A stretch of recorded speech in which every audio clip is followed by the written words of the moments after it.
So I got to go get that sucker down basically, and then put a 5-degree angle on it so that it's sloped out here as it comes down towards me where I'm standing now.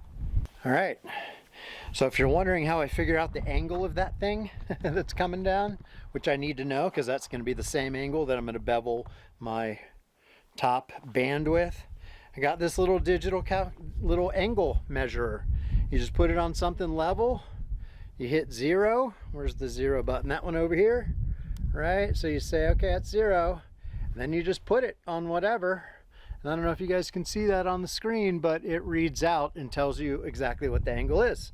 So I just zeroed it out. I went up on the ladder. I sat it up on the end there. Sat it up on the end there, and it told me that it was about 5 degrees. So these things cost about 10 bucks. They take all the guesswork out of it. As long as you zero it out on something level first, it works. And then the nice thing about this is the bottom is magnetic. So if I were going to do a cut on a table saw and I needed to get my table saw blade angled at that right angle, you can just stick this right to the metal saw blade and then just start turning the crank until the blade leans over and reads the reading that you need it to be at. I'm not going to do it on the table saw because it's a heavy, big, long 16-foot board, and that's dangerous to do on the table saw. I think I'm going to do it with a circular saw, which also has its dangers. Waviness is the primary concern there, but from a safety perspective, much safer, I think, than a table saw. So this right side is just resting up there, and there's one screw in the left side. I guess I need to go find the bit for that. But I'm essentially just going to try to lower that right side to the ground and then climb up the ladder on the left side and take it down.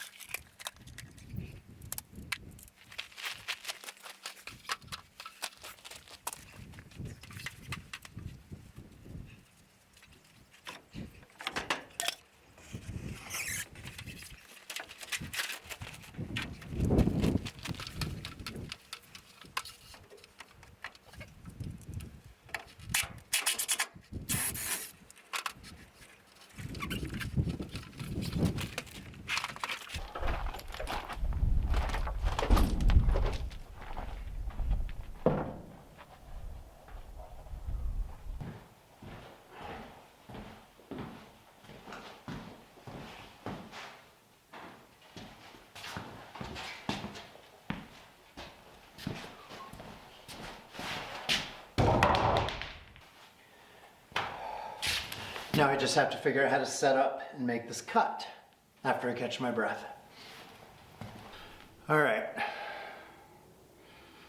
As I'm sitting here resting, I'll just share some commentary about this kitchen. So behind me is the kitchen. Refrigerator is going to be right here. Handle right about here. Turn it down a little bit. And then cabinets along this wall. Cabinets along the back wall there under that kitchen window, and the cabinets will turn and come back out right on the back side of where the ladder is.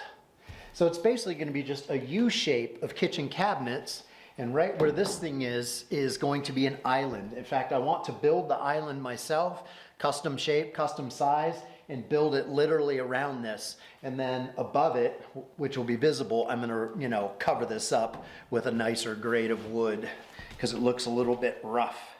But as I'm sitting here contemplating the kitchen, I have a big choice to make, which is either buy pre-made kitchen cabinets. Like I could take the dimensions of the kitchen, go to Home Depot or Lowe's, work with one of their designers, and just buy some of their pre-made basic cabinets just to be done with it. Like, even though it would probably be about $2,000 worth of cabinets, I could, buy just enough to make that U shape and some upper cabinets as well. But it's also good to have, live with a situation before you make a final decision. If for some reason I'm like, oh, doesn't quite fit, or I want to change it up, I've already invested in the cabinets, and any changes would be very expensive, right? So it has certainly crossed my mind that I could sacrifice, you know, about $100 worth of 2x4s and just frame up a very rough and basic frames that represent kitchen cabinets, not functional, other than creating a table surface, a temporary table surface, and just live with that for a month or two and just see how I like the size. I can make adjustments. And then once I've finalized like the layout, then eventually invest in kitchen cabinets. And it's also crossed my mind that if I were to do that, I could invest in some cheapo laminate countertops, just your basic ones like they sell pre-made at Home Depot, and actually drop in a sink and plumb in my kitchen sink so that I can get past the inspection process, which is not anything to sweat. They just want to make sure you have your black water and your gray water hooked up properly and that the sink is kind of established. That's one of the main inspection points. So I could just, you know, I would be sacrificing some countertops because I do want permanently some really nice granite countertops, which I've never had in my life. I've always had cheaper countertops or butcher block, but I think since this is my forever home, theoretically, I would like granite. So if I bought some cheap countertops just to drop in a sink, maybe live with that for a year, and then eventually, you know, when I'm ready to really invest in my like dream kitchen, so to speak, to invest the money then. So I've got options. That's the bottom line, and I don't have any answers yet, but I'm considering doing either of those two things.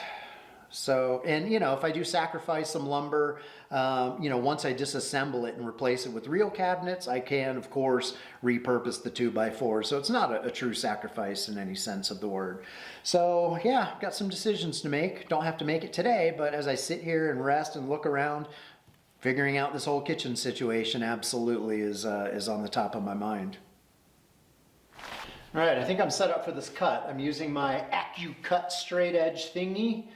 And it's obviously not long enough to do the whole board. I have to come down here, I hit a stopping point, I unclamp it, I move my straight edge down, reclamp it, and continue on with the cut. I've done it this way many a time for other boards used here. You know, all the floor joists that I'm standing on right now were cut the same way. So I'm pretty familiar with it. The only difference is this time I put a 5-degree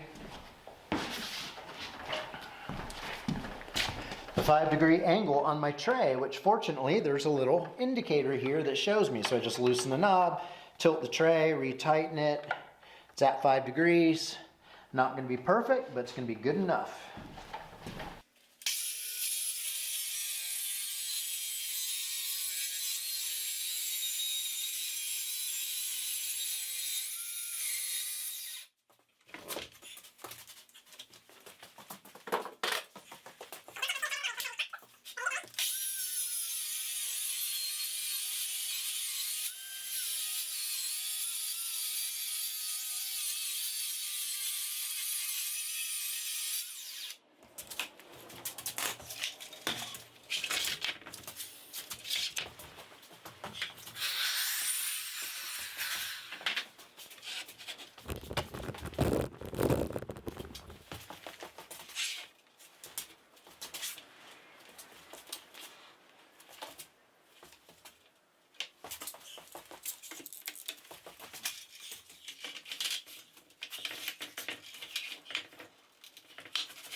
All right, a little hard to tell, but theoretically that now has a 5-degree angle on it.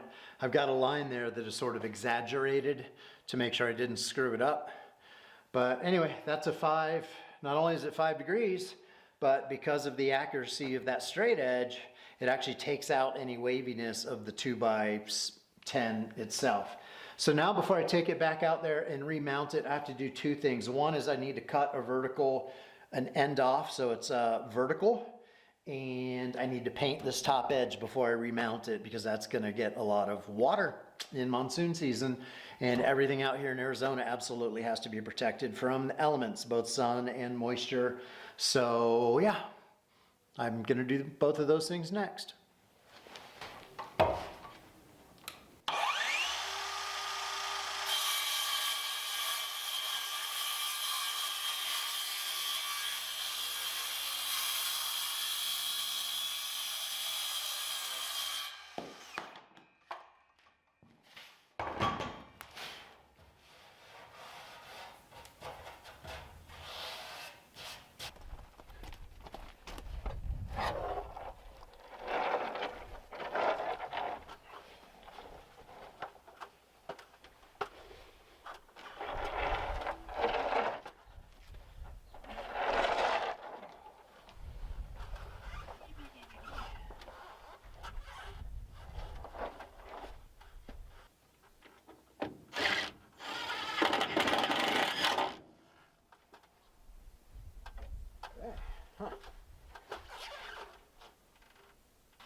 Are we rolling? Are we rolling? All right, guys. I'm going to wrap it up today. I've got 3 of my 4 boards that make the top roof line of that bad boy, that tractor port. It doesn't seem significantly further along than it was before, except I have a bevel, 5 degrees I think it was, along the top, the band that touches the steel container, and then a 6-degree bevel on these 2 extending out. And those are tacked in place. They should be parallel and follow the appropriate slope. Maybe it's easier to tell if I come out over here. I'm going to wait till it gets dark and break out the laser level and take some measurements. But the slope of the red one going down here towards the right and the slope of these 2 should match. So I just need to verify that. Then I can take a support piece and put it across, something to rest my rafters on, and theoretically I can start doing rafters across. So that's pretty cool. But anyway, it's a gorgeous day. I'm glad, even though it was frustrating a little bit working outside, I'm glad I did it because the weather's perfect and it's just, I didn't want to be inside all day. And I got a lot done with the red skirting, planting the pier in cement, and then putting the bevel on 3 of the boards to establish the roof line. It's about an hour before sunset. I'm gonna calm down, relax, have a bite to eat, and then take Stanley for his usual evening walk, and then call it a night. So thanks for watching. Make sure you like, subscribe, share, leave a comment to let the algorithm know that you appreciate it. And I will see you in the next Tractor Port video. So long.